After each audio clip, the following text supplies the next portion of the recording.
Okay, well, I guess we'll move on with the questions. The phone lines will be open in just a moment. Here we go. Greetings, Rabbi. My name is Jeff. I'm sending you this message from Saskatoon, Canada. And my question is this. With regards to Daniel chapter 9 and the vision that Daniel had, which was explained to him from the angel Gabriel, Daniel was given explicit information with respects to timelines between the first and second temple, and even details such as the second temple would be brought down before the commencing of the Messianic age, which would follow.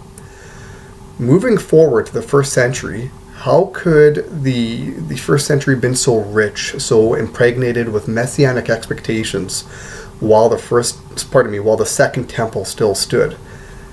Did the rabbis, did the Jewish community not understand that the second temple would be brought down before the Messianic age would begin? And if so, how could movements as Paul's Christianity have even moved forward with the momentum and the speed that it did?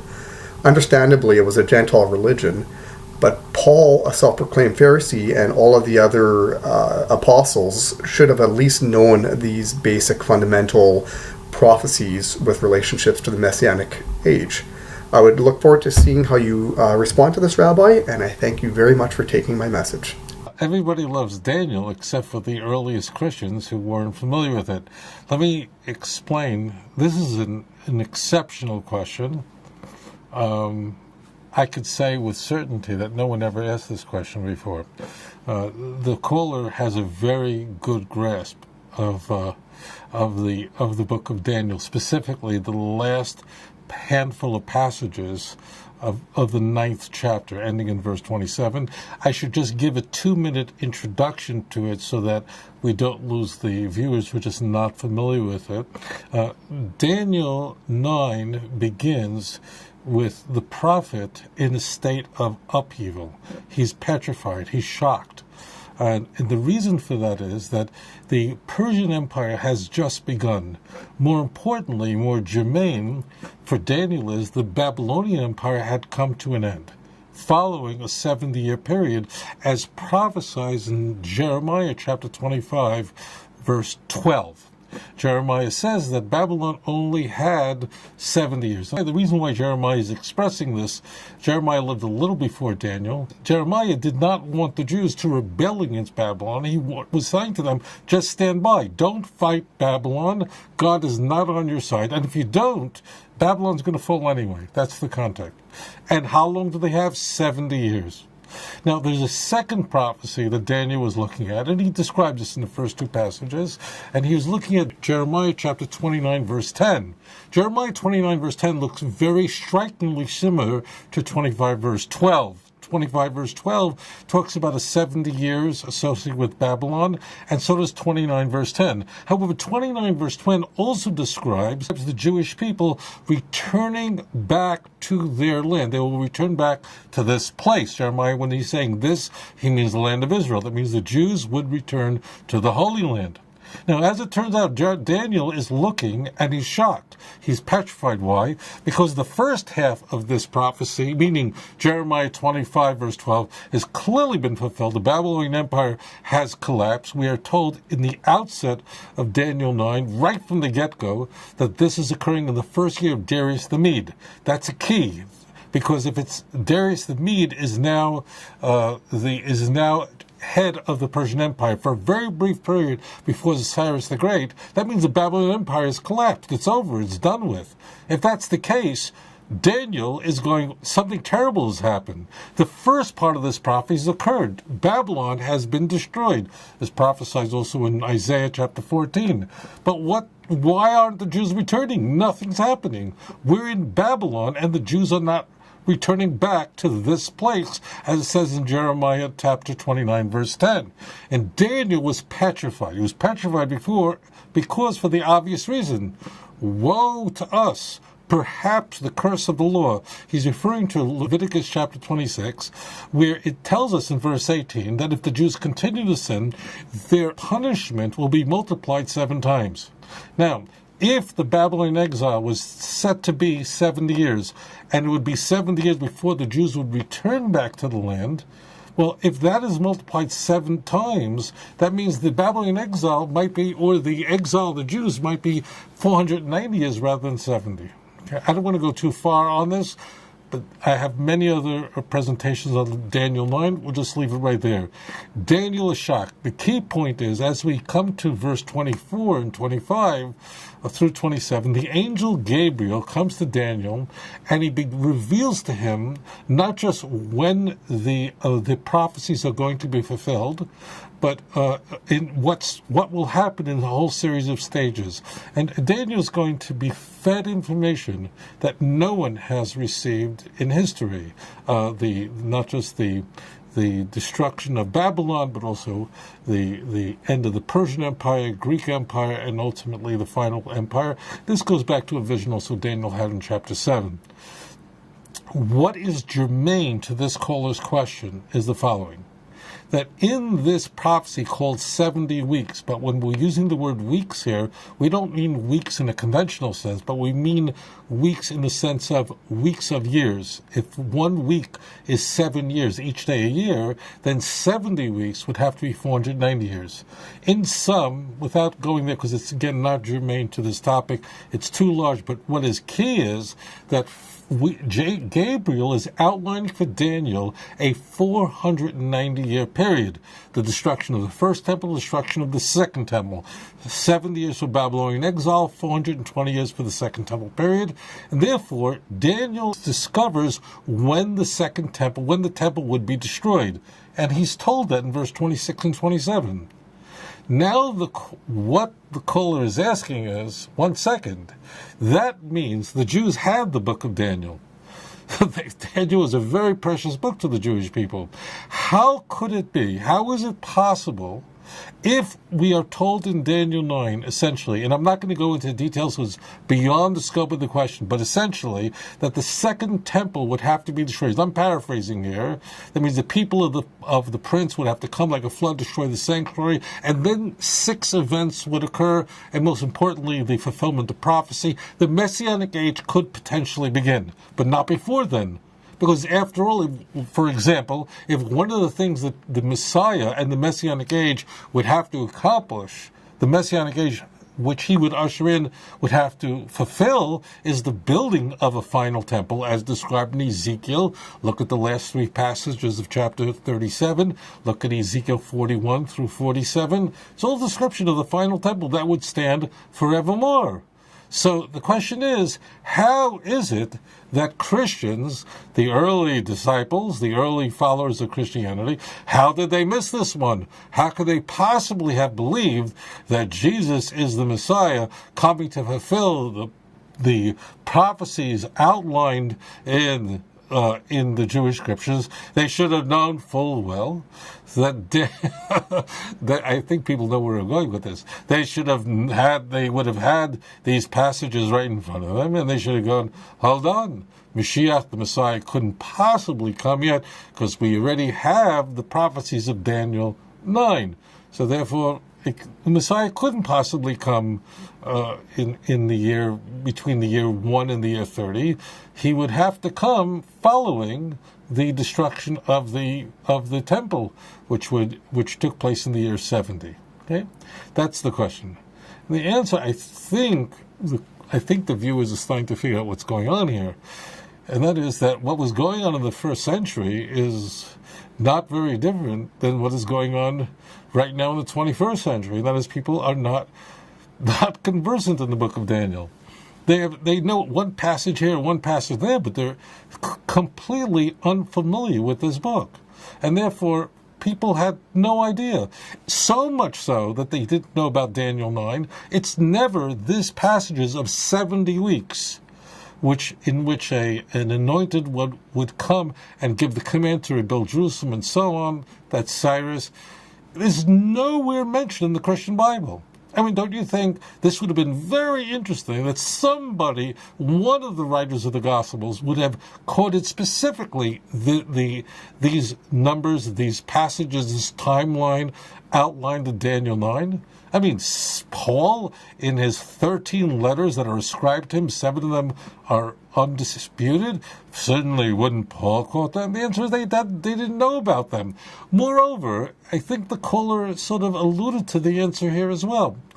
We know from Paul's letters that by and large, the people who were converting to Christianity, by the time we reach the 50s, because that's when Paul's letters are written. Paul's letters are written essentially in the 50s. 1 Thessalonians, perhaps 49. But we could simply say all of Paul's letters are written during the 50s. Well, if that's the case, and who is Paul speaking to? Who is Paul preaching to? To Gentiles, to non-Jews.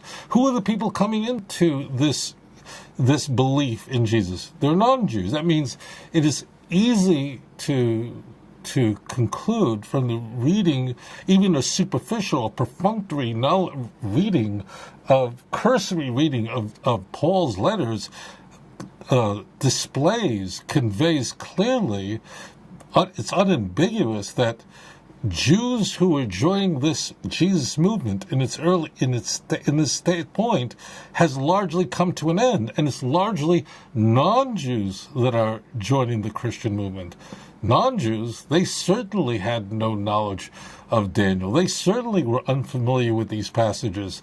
And in fact, that explains why Paul was so successful in converting non-Jews, why he was able to go to what is Asia Minor, to Greece, and so on in his many travels, and he was able to easily convert non-Jews to the Christian religion. Why?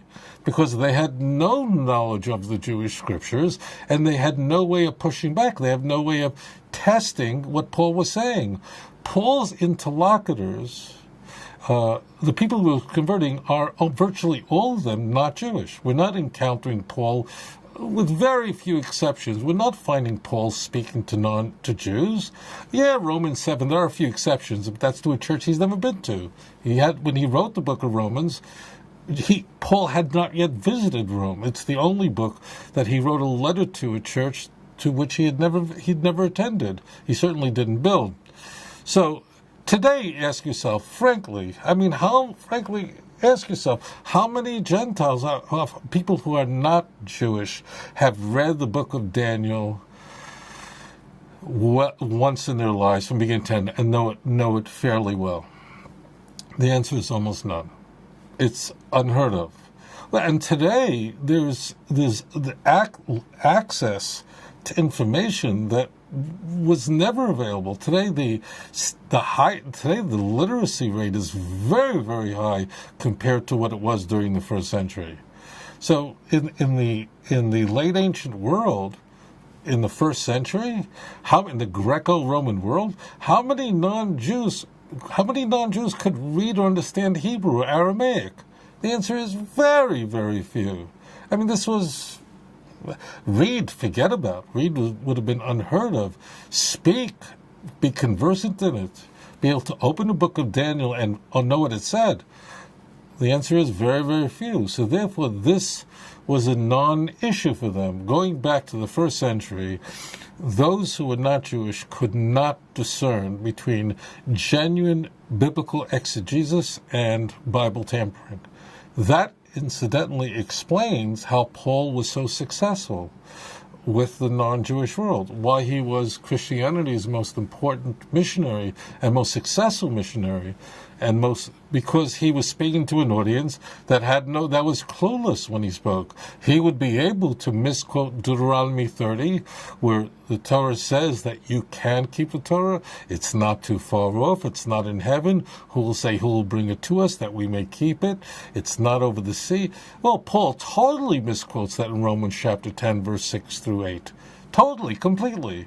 Now, Paul was so successful with a non-Jewish world because they were completely illiterate in the Jewish scriptures. They had no access to it. Therefore, they had no way of pushing back. And that explains why Paul was the great success, most successful individual of the early Christians, because he was preaching the Jewish Bible, or what people believe was the Jewish Bible, to people who can be illiterate in the Jewish scriptures. Conversely, if you take whoever wrote the book of Matthew, it is clear that Matthew was written for a number of reasons, but one of them is to convert Jews to believe in what we today call Christianity. Call it whatever you want. Matthew is repeatedly quoting the Jewish scriptures, or we are told that he's quoting the Jewish scriptures. We have in the book of Matthew 11 explicit fulfillment citations, and many others. Whoever wrote this book is saying that Jesus is being born of a virgin is not an arbitrary event. It openly is prophesied in Isaiah chapter 7, verse 14. And he supposedly quotes Isaiah 7:14 in Matthew 1:23. Matthew insists that the Messiah is to be born in Bethlehem. And he supposedly quotes Micah chapter 5, verse 2 in a Christian Bible, verse 1 in a Jewish Bible. And now, if you're not familiar with Micah 5, 1 or 2, and Matthew snaps off the last part of the verse, which says, and his going forth is from ancient times, from times of old, and you snaps it off and just replace it with another text completely, what are you going to do if you're familiar with the book of Micah? You're going to not walk away from these Christian missionaries. You're going to run. You're going to leave skid marks, and that's exactly what the Jews did. Here's the point. We have two authors in the Christian Bible that are very prominent. We don't know who wrote the book of Matthew. It's written anonymously. If people say we know it was written by an evangelist, it was written by the tax collector Matthew Levi, they don't know what they're talking about. Matthew is written anonymously, and the writer is speaking in the third person when speaking about Matthew. He doesn't say anywhere, Jesus came to me, and I saw it. It's never spoken that way. So we don't know who wrote the book of Matthew. But the key point, what is clear, what comes through immediately, what bleeds through is that whoever wrote it wanted to accomplish a number of things, but very important to the author of Matthew is he wanted Jews to believe this. And Paul, we do know who wrote 7 of his 13 letters, clearly wanted non-Jews to believe in Jesus, but he wanted them to believe his Christology rather than the Christology of James and Peter, the Jerusalem church, who emphasized the keeping of the law. And Paul opposed that. We see that coming across in all Paul's letters. The key is that I just want to make this really simple so I don't lose the viewers. Paul was interested in having non-Jews become believers in Jesus, in his Christology, his understanding of how to properly follow Jesus. Okay, Matthew was interested in the same, but he wanted it for Jews. One of the strange things is that Matthew failed utterly. That means that Jews, for the most part, did not accept Christianity. As I said, by the 50s, from Paul's own letters we see, it's largely a non-Jewish movement by that point, 20 years after, when Christians assign the crucifixion. When Christians say Jesus was crucified, about the year 30. In 20 years, this is largely a non-Jewish movement. Okay. So what happens? Matthew, because he was trying to convince Jewish people to believe in Jesus, that he is the Messiah who died for your sins, Matthew ultimately comes with a great failure in that effort, in that Jewish people utterly reject the claims of Christianity, and non-Jews, on the other hand, those are the people who are Paul's audience. Those are the people that Paul was targeting. Paul was very successful in getting those who live throughout the Mediterranean and beyond to accept Christianity. Why? Because Paul was preaching to a group that had no way of checking it up, had no way of looking it up. So when Matthew made these vacuous claims, Jews would go, what are you talking about? It doesn't say anything remotely resembling the notion of the Messiah is supposed to be from the city of Nazareth, Matthew 2:23, and walked away from it. Jewish people were going, you totally misread Zechariah 9:9. I'm not going to go into all of it, but it wasn't 2 donkeys, it was 1 donkey. I mean, Jews heard Matthew's claim, whoever wrote it, and said, we want no part of this. Non-Jews heard Paul's claim and said, we want part of this. Why? Because they had no ability to go back to the original text and check up on what Paul was saying. And if what I'm saying to you seems strange, or maybe I'm mischaracterizing early Christians, and I'm going to use the word Christian, I don't want to get 50,000 emails that they weren't Christians, forget that. We're talking conventionally. Paul was successful with them. Why? Because just today, how many Christians are thoroughly familiar with the book of Jeremiah? Very few. I mean, they know a verse here and a verse there they can quote because they get those quotation cards. They don't read through the book of Daniel. They know this certain verse. They know this Isaiah 53. They have no clue what it says in Isaiah 54 or 55. Isaiah 50, they know 53. They know Isaiah 9. They know Isaiah 7. That's today. Could you only imagine how illiterate the non-Jewish world was in the Fertile Crescent at the time? So when Paul preached them, they would immediately find that very impressive. So that's the real answer. The real answer is that non-Jews in Thessalonica, non-Jews in what is today Asia Minor, in the to whom the book of Galatians is written to, they had no clue what was going on in the Jewish scripture. They may have had some thumbnail sketch about the flood and creation and so on, but to know these texts in Daniel, only the non-Jews? Who knew that? They didn't know that. Only knowledgeable Jews would have had a good understanding of the Jewish scriptures. Strangely, the church now claims that Paul was quoting and Matthew was quoting from a Septuagint, which was a translation of the Jewish scriptures. It's a vacuous claim, but imagine that according to Christians, now I don't want to mischaracterize what it says in the Christian Bible.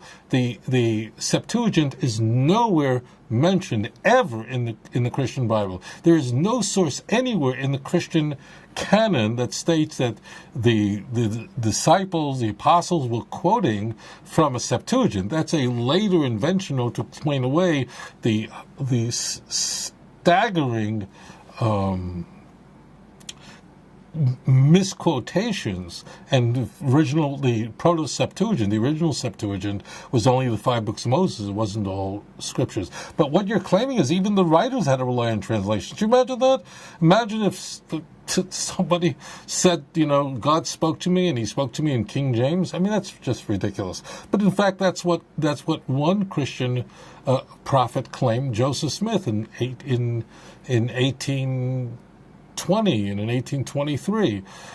So this is all done. So the answer is no one was looking at Daniel. No one understood these passages. The only people who would have understood them would have been Jewish people, and it would be Jewish people who were very dedicated to the Torah, very dedicated to the prophets, would understand the book of Daniel, would have been conversant in it certainly, but not a non-Jewish world.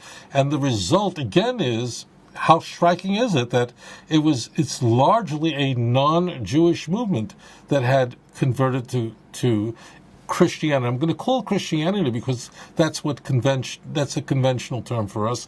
And Jews, for the most part, totally rejected it. Those are not my words.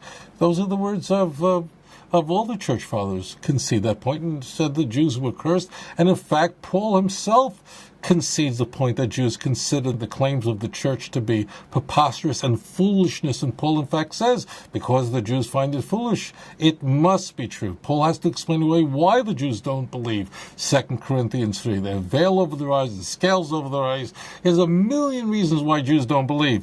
But the one thing you can be sure is that if Paul admits in Romans 9, if Paul admits in 2 Corinthians 3, Paul admits everywhere that Jews want nothing to do with this, he would have no reason to invent that. You could be sure Jews wanted nothing to do with it. Why? Because Jews saw right through it.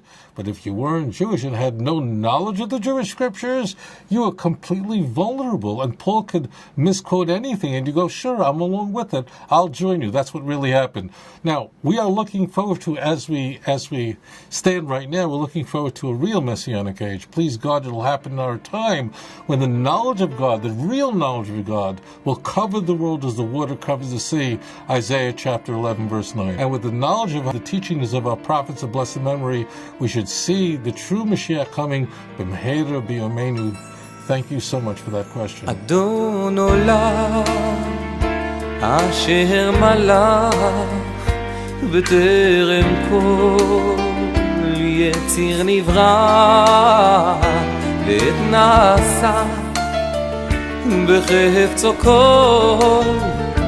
אזי מלך שמו נקרא, ואחרי ככלות הכל לבדו ימלוך נורא,